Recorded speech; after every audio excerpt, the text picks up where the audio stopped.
아마도 성경에서 하나님의 부르심을 따라 산 한 사람, 대표적인 사람을 뽑으라고 한다면 사도 바울을 뽑겠죠. 청년 시절에 참 철부지였을 때 예수 믿는 사람을 그냥 사정없이 핍박하다가 예수님이 만나주시잖아요. 그냥 이렇게 만나주셨다면은 바울이 그 주님의 부르심을 깨닫지 못했을 거예요, 아마. 그래서 하나님이 잠시 사도 바울의 눈을 멀게 하시잖아요. 요즘에 보니까 중도 실명자가 많더라고요. 누구나 이렇게 장애인이 될 수가 이제 있는 거죠. 사도 바울이 3일간 앞을 보지 못했을 때 얼마나 절망스러웠을까요? 그런데 하나님이 아나니아를 보내셔서 안수기도 하게 하시고 그의 눈을 뜨게 해 주시잖아요. 성경은 그에게 다시 보게 하셨다, 이제 이렇게 말씀하고 계시는데요. 사도 바울이 예수님을 만나고 눈을 떠서 다시 보게 됐을 때 그동안 자기가 얼마나 잘못 살아왔는가, 얼마나 죄인이었는가 생각해 보니까 자기는 죄인 중에 괴수고 복음의 원수인데 하나님이 자기를 불러주셨잖아요. 근데 그게 너무나 사도 바울이 너무나 그게 귀해가지고요, 평생 주님의 부르심을 향해서 달려갔던 인생이 사도 바울이 아닐까라고 하는 생각을 갖습니다. 더구나 바울에게 있어서 부르심이 중요했던 이유는 뭐냐 하면은 바울은 주님의 부르심을 받고 바로 쓰임받고 싶어 했거든요. 그런데 주님의 손에 붙잡혀서 전도를 시작하니까 그때부터 유대인들이 오히려 이제는 바울을 박해하잖아요. 그렇게 쓰임받고 싶었는데 쓰임받을 수가 없었어요. 쓰임받지 못한 그 시기가요, 무려 14년이 넘지 않아요. 얼마나 쓰임받고 싶은데 이 쓰임받지 못하는 그 마음 있잖아요. 여러분 그 마음을 혹시 아시나요? 제가 부목사 한 7년을 하게 됐을 때 너무 쉬고 싶더라고요. 정말 쉬고 싶어가지고 하나님 너무 힘들어요, 좀 쉬게 해주세요. 그런데 미국에 딱 가서 막상 딱 가보니까요, 얼마나 미국이 좋아요. 사역지가 없었거든요. 그냥 가게 된 거거든요. 이제 그러다 보니까 이제 주일이 됐는데 뭐 불러주는 데 없잖아요. 그래서 여기 교회도 가보고 저기 교회도 가보고 이제 처음에 한 달 정도 너무 행복하더라고요. 미국인 교회, 흑인 교회, 뭐 히스패닉 교회, 뭐 한국인 교회, 뭐 가진 교단 교회들을 다 가봤어요. 로마 캐톨릭까지 다 가보고. 근데 다 가봤는데, 이야, 그 노는 것도 하루 이틀이죠. 한 9개월 사역지가 없었거든요. 계속 노니까요, 나중에는요 너무 다시 사역이 하고 싶어지더라고요. 그때 제가 깨달은 것은 뭐냐면 쓰임 받는 게 은혜구나. 이야, 사람이 간사하죠. 그렇게 부목사 시절에 하나님 좀 쉬고 싶어요. 그런데 막상 쉬니까요, 이제는 쉬는 게 지겨운 거예요. 그리고요, 하나님의 부름받은 사람은 부름받은 자리에 있어야 되더라고요. 여러분 미국이 얼마나 좋은지 아십니까? 그냥 나가면은요, 아무나요, 그냥 불 딱 켜면은 그냥 밤에도요 돈 하나 안 내고 테니스 칠 수 있어요. 나가면 잔디구장 있고요, 뭐 조금만 나가면요 뭐 야구장 제대로 된 거 있고요, 뭐 완전히 그냥 삶 자체가요 너무나 여유롭고, 너무나 그 여유로움은 지금도 참 그립기는 해요, 사실은. 뭐 저희가 살았던 아파트도요, 뭐 그냥 수영장도 있고, 그러니까요 그냥 사역 끝나고 오면은요 그냥 가서 수영하면 돼요. 이게 얼마나 환경이 좋은지를 몰라요. 그런데요, 아무리 좋은 환경과 아무리 좋은 여건이 있어도요, 부름받은 자는요 부름받은 대로 쓰임받을 때 행복한 거더라고요. 그래서 그게 이제 쓰임 받고 싶어가지고 작정하고 한국으로 들어온 거죠. 여러분, 오늘 우리가 함께 읽은 말씀은요, 실은요, 이 부르심의 관점에서 보셔야 오늘 말씀이 이제 조금 이해가 됩니다. 왜냐하면 고린도서 7장 1절에 한번 보시면은 너희가 쓴 문제에 대하여 말하면 이렇게 얘기하잖아요. 이 말의 의미는 뭐냐면 고린도 교회 성도들이 여러 가지 궁금증이 있었어요. 신앙생활은 어떻게 하는 것이고, 뭐 결혼 생활은 어떤 것이고, 이런 거에 대한 궁금한 것들이 많았어요. 그래서 사도 바울에게 우리에게 좀 알려달라 이제 이렇게 요청하게 된 거죠. 그래서 너희가 그 쓴 문제, 그 문제에 대해서 이제 바울이 대답하고 있는 거예요. 그래서 첫 번째는 분쟁의 문제였고, 두 번째는 고린도서 5장에 보니까 음행에 대한 문제였어요. 그리고 세 번째는 뭐냐면은 교회 안에서 서로 고소고발하는 거, 법정 송사에 관한 이제 그러한 말씀이 고린도전서 6장이었어요. 그리고 이제 고린도 7장에 넘어오시면은 이제 결혼에 대한 이 고린도 교회 성도들의 그 궁금증에 대해서 사도 바울이 답해주고 있는 겁니다. 그런데 7장 1절에 보시면은 너희가 쓴 문제에 대하여 말하면 남자가 여자를 가까이 아니함이 좋다. 남자가 여자를 가까이 아니함이 좋다. 이제 그러면서 7절에 보시면은 이렇게 얘기해요. 나는 모든 사람이 나와 같기를 원하노라. 이렇게 말하고 있습니다. 무슨 말이냐면요, 이 말씀을 우리가 그냥 문자 그대로 이해하게 되면은 바울이 꼭 결혼을 터부시하는 것처럼 보입니다. 나처럼 독신으로 살았으면 좋겠다. 이제 이렇게 결혼을 터부시하는 것처럼 보여요. 8절에 한번 보시면은 내가 결혼하지 아니한 자들과 과부들에게 이르노니 나와 같이 나처럼 그냥 이렇게 지내는 것이 좋다.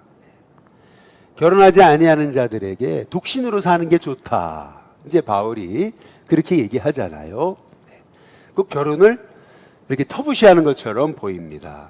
그러나 7장 6절에 보시면 이렇게 얘기하거든요. 내가 이 말을 하면 허락이고 명령은 아니다. 이제 이렇게 얘기하고 있잖아요.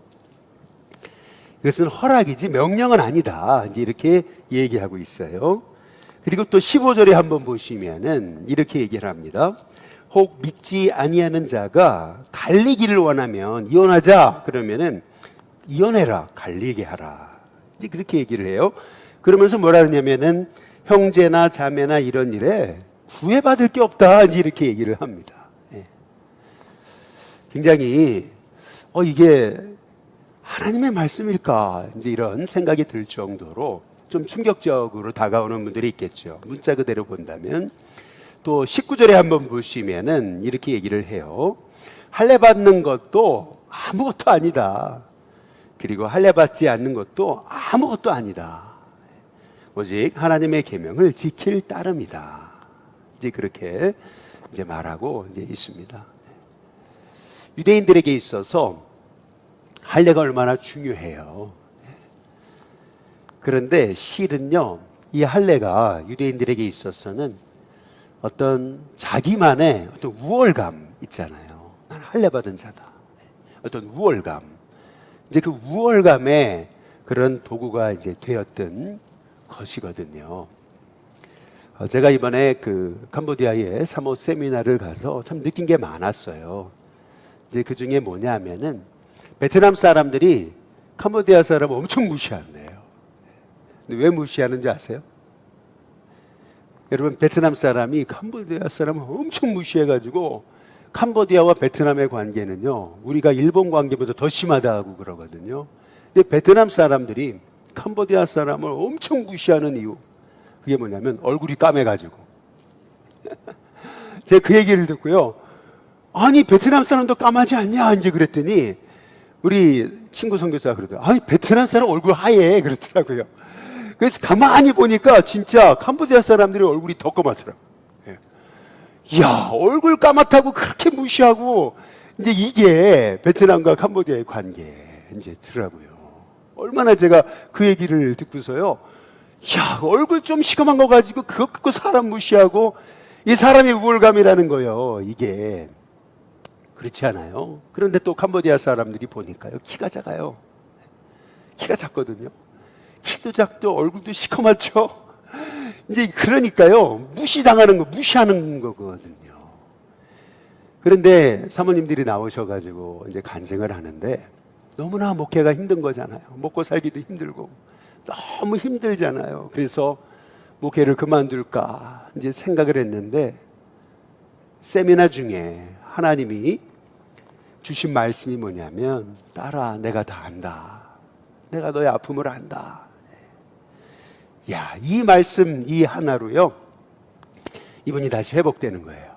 눈물을 흘리면서 내가 다시 이 부르심의 자리에 나가겠습니다. 저는 그 간증을 보면서요, 야, 우리가 뭐 좀 얼굴색이 조금 까맣고 좀 하얗고 뭐 키가 남보다 조금 더 크고 이런 거 참 별거 아닌 거 가지고서 우리가 우월감을 가지고 있잖아요. 지금 여기 사도 바울이 이렇게 조금 극단적으로 보여지는 이 말씀을 하는 이유를 우리가 아셔야 돼요. 첫 번째, 이 말씀은 어떤 관점에서 해석을 해야 되는 거냐면은, 먼저 첫 번째는 뭐냐면요, 이 고린도라고 하는 이 도시가 어떤 도시인가 여러분 이해하셔야 됩니다. 고린도, 고린티아조마이라고 하는 말은 고린도인이 되다라는 뜻인데요, 이 말의 뜻은 뭐냐면은 아주 성적으로 문란하다라는 의미를 갖습니다. 이 말의 의미는 소위 그런 거죠. 소돔 사람이 되다, 이제 그런 것과 폼페이 사람이 되다라는 것과 똑같습니다. 극히 음란하다, 이런 뜻이 있는 겁니다. 그러니까 그런 말이 이 고린도 사람들에게 생겨질 정도로 고린도는 굉장히 성적으로 문란한 도시였습니다. 그렇기 때문에 사도 바울은요, 지금 이 결혼 생활에 관해서 이제 말하면서 조금 굉장히 우리가 볼 때 극단적으로 보일 정도로 그렇게 우리에게 말하고 있는 거죠. 9절에 한번 보시면은, 만일 절제할 수 없거든 결혼해라. 정욕이 불타는 것보다 결혼하는 것이 낫다. 이제 그렇게 이제 사도 바울이 말하고 있는 이 배경을 우리가 이해하셔야 되는 겁니다. 두 번째는 뭐냐면은, 이 말씀을 우리가 제대로 상고하기 위해 우리가 봐야 될 이 바울이 이 편지를 쓰던 상황, 그 두 번째는 뭐냐면은, 바울은요 늘 종말론적으로 사는 거예요. 오늘 밤에 주님이 오신다, 내일 주님이 오신다, 늘 그 마음을 갖고 살았어요. 그래서요, 바울이 오늘 고린도 7장 8절에 결혼하지 아니하는 자들에게 거룩한 주님의 신부로서 우리 예수님을 신랑으로 모시고 그렇게 믿음으로 살아라, 그것이 좋다, 이제 바울이 말하고 있는 거지, 이 결혼에 대해서 사도 바울이 터부시하거나 그런 것이 아닙니다. 우리가 이해해야 되는 것은 뭐냐면, 바울에게는요 당장 오늘 내일 주님이 오시는 거였어요. 늘 그 종말론적으로 바울이 살았다라고 하는 사실을 우리가 봐야 되는 거죠. 그리고 마지막 세 번째로, 사도 바울은요 늘 부르심을 쫓아서 이제 살았던 거죠. 여기 15절에 한번 보시면은, 혹 믿지 아니하는 자가 갈리거든 갈리게 하라 그러잖아요. 꼭 이혼해라, 남자나 여자나 이런 일에 구애될 것 없다, 이제 이렇게 우리가 이해하기 쉬운데, 그러나 그 다음 말씀을 보시면, 하나님은 화평 중에서 너희를 부르셨다, 그렇게 얘기하면서 16절에 아내된 자여 내가 남편을 구원할는지 어찌 알 수 있으며, 남편된 자여 내가 아내를 구원할는지 어찌 알 수 있느냐. 그 사도 바울의 말의 핵심은 뭐냐면은, 지금 이 결혼 생활, 이 가정을 터부시하는 게 아니고, 우리의 부르심이 무엇인지 그 부르심에 따라서 우리가 살아가야 될 것을 사도 바울이 말하고 있는 거죠. 제가 한번 여러분께 질문 하나 좀 던져 볼게요. 한번 맞춰 보시기 바랍니다. 바울이 결혼했을까요, 안 했을까요? 예. 많은 분들이 결혼을 사도 바울이 결혼 안 했을 거라고 생각을 해요. 그런데 유대교적인 관점에서 보면은요, 정설은 바울은 결혼했습니다. 예, 바울은 결혼을 했어요. 예. 왜냐하면은 유대교 랍비의 같은 경우는요, 결혼하지 않으면 랍비가 될 수 없어요. 생육하고 번성하고 땅에 충만하라. 여러분, 이것이 하나님의 말씀이에요. 그래서 결혼하지 않으면은요, 랍비가 될 수 없어요.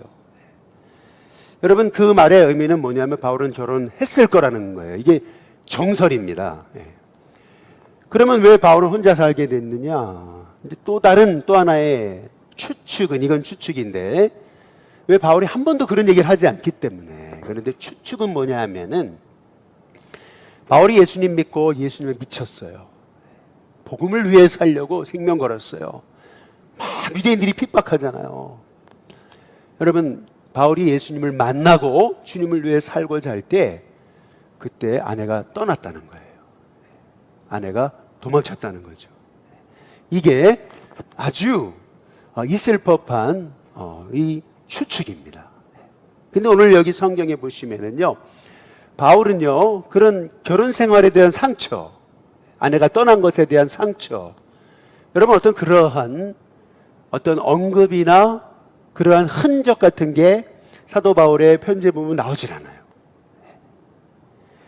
여러분, 이 말씀을 통해서 우리가 알 수 있는 것은 뭐냐면요, 바울은요, 이렇게 만약에 그랬더라면, 정말 바울이 결혼을 했고 또 아내가 떠난 거라고 한다면은, 그래서 혼자 버림받았다고 한다면은요, 여러분, 바울의 마음에 얼마나 많은 상처가 있었겠습니까?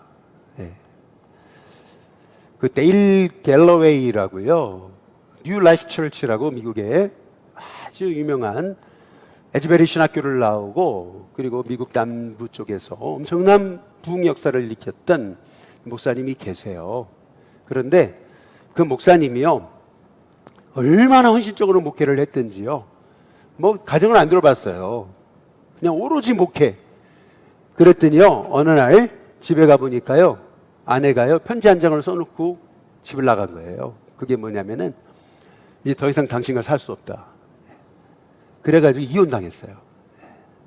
그래서 이분이요, 그 상처를 안고요, 하나님 앞에 기도하다가, 그러다가 하나님의 부르심을 받은 거예요. 그게 뭐냐면은, 이렇게 가정의 아픔을 가지고 어려움 당한 그 영혼들을 돌보라는 하나님의 부르심을 받은 거예요. 그래가지고요, 미국에 깨어진 그런 가정, 아픔이 있는 가정들을 끌어안기 시작했어요. 그래서 그런 공동체를 만들었어요. 그게 뉴 라이프, 새로운 삶, 새로운 삶을 살아가는 주님의 교회. 그래서 그 교회를 개척했는데, 교회가요, 폭발적으로 부흥한 거예요. 그러면서 그 아픔에 대해서 이 데일 갤러웨이 목사님은 말하는 거예요. 하나님께 맡겨라. 그 말씀의 의미는, 너의 지금 이 당한 환경을 받아들여라. 자기는 아내에게 버림받고 그러면서 아픔을 당하면서 너무나 그거를 용납할 수 없었다는 거예요. 어떻게 내가 이렇게 주님을 위해 살았는데 하나님 왜 내 가정을 이렇게 깨트려 주시고, 하나님 이럴 수는 없지 않습니까? 그렇게 원망하고 낙심하고 있을 때 하나님 주신 말씀이 맡겨라. 근데 그 말씀의 의미가, 너가 지금 처한 환경을 받아들여라, 인정하는 거였어요. 근데 놀라운 것은, 하나님께 맡기고 자기의 당한 상황을 인정했을 때 자기 주변에 자기같이 어려움 당한 사람들이 너무나 많더라는 거예요. 그래서 그 영혼들을 끌어안고 그들을 세워가는 목회를 시작하게 된 거죠. 그랬을 때 그가 그 아픔을 겪고 있잖아요. 겪어봤잖아요. 그러니까 그 아픔 당하는 영혼들을 진짜 위로할 수 있는 거죠. 그러면서 그 뉴 라이프 처치가 미국에 엄청난 반향을 일으켰던 거예요. 여러분, 사도 바울도요, 지금 결혼이나 가정생활 이거를 터부시하는 게 아니에요. 상처가 있기 때문에 지금 이런 식으로 말하고 있는 게 아니에요. 지금 바울에게는요, 오직 부르심이 중요한 거예요. 내일 주님이 오세요. 오늘 밤 주님이 오세요. 우리는 거룩한 주님의 신부로 살아야 된다. 지금 사도 바울이 거기에 초점을 맞추고 얘기하고 있는 거죠. 이런 모든 하나님이 말씀하신 이 가정의 중요성, 이 결혼 생활의 중요성, 이런 것들을 절대 터부시하는 게 아닙니다. 어떻게 할 수 있습니까? 여기 보니까 5절에 보시면 이렇게 얘기하잖아요. 서로 분방하지 말라 얘기하잖아요. 다만 기도할 틈을 얻기 위하여 합의상 얼마 동안은 하되 다시 합하라. 이는 너희가 절제하지 못함으로 말미암아 사탄이 너희를 시험하지 못하게 하려 함이라. 분방하지 말아라 얘기하잖아요. 물론 기도할 틈을 얻기 위하여 얼마 동안은 합의상 할 수 있다. 그러나 다시 합해야 된다. 왜냐하면 너희가 절제하지 못하기 때문에 사탄이 너희를 시험하지 못하게 하려 합니다. 이제 이렇게 말하고 있잖아요. 여러분, 오늘 말씀을 통해서 우리가 깨닫게 되는 것은 뭐냐면은 사도 바울이요, 얼마나 부르심을 쫓아서 얼마나 주님의 복음 전하기 위해 생을 들였나라고 하는 것에 우리가 주목할 필요가 있는 거죠. 그래서 오늘 말씀에 보시면은 사도 바울이 얼마나 부르심을 중요하게 여기고 있는가, 계속 부르심에 대해서 강조하고 있는 것을 우리가 이 말씀을 통해서 우리가 보게 되는 거죠. 저 볼티모어 뒷골목에서 한 청소부가요, 청소를 하고 있는데 어떻게 청소를 하냐면 이 흑인 청소부는요 막 욕을 하면서 청소를 하고 있는 거예요. 이놈의 이 쓰레기, 이 백인 놈들이 버린 이 쓰레기를 내가 이렇게 치우고 있다고, 참 인생 더러워서 이거 못 살겠구나 정말, 그러면서 막 욕을 해대면서 이제 그 길 뒷골목을 쓸고 있는 거죠. 그 곁을 지나갔던 마틴 루터 킹 목사님은 그 흑인을 향해서 그렇게 얘기한 거죠. 형제요, 지금 형제는 백인이 버린 쓰레기를 지금 치우고 있는 게 아니고 하나님이 창조하신 이 우주의 한 모퉁이를 당신은 쓸고 있는 거라고. 당신이 지금 하고 있는 일이 얼마나 귀한 일인지 아냐고. 여러분, 우리가 나의 부르심의 자리에서 나는 부름받은 사람이라고 우리가 생각하게 될 때요, 내가 하는 이 작은 일조차도 하나님의 계획이 되고 또 하나님의 일을 하는 하나님의 종이 되게 됨을 분명히 믿습니다. 그래서 우리는 부름받은 자입니다. 오늘 사도 바울의 이 말씀을 통해서 하나님, 오늘도 우리가 부름받은 자로 살게 하옵소서, 그렇게 기도할 때 여러분이 하는 모든 일 속에 하나님이 주시는 그 놀라운 의미를 깨닫게 되는 은혜가 있게 될 줄로 믿습니다. 한국인보다 한글을 더 사랑했다고 얘기하는 조지 헐버트는요 이렇게 얘기를 했습니다. 예수님, 당신에게 붙들리면 세상에 싫은 일이 하나도 없고 당신을 위해서 일하면 모든 것이 맑게 빛날 것입니다. 당신을 생각하는 종에게는 힘든 일도 하나님의 일이고 당신의 율법을 위해 빗자루를 들면 집안일도 깨끗해집니다. 모든 것을 금으로 변화시키시는 세상에 다시 없는 귀한 반석이요, 하나님의 손가락에 닿는 모든 것은 어쩌면 그렇게도 존귀해지는지. 여러분, 이것이 조지 헐버트의 그 유명한 시입니다. 여러분, 우리는 주님께 부름받은 자 아니겠습니까? 그렇다면 혹시 힘든 일조차도 나는 주님의 부름받은 자로 오늘도 살아간다면요, 그 모든 일 속에 하나님의 계획을 발견하고 또 하나님의 뜻을 발견해서 여러분이 하는 일마다 하나님의 복이 되는 은혜가 있게 하실 줄로 믿습니다.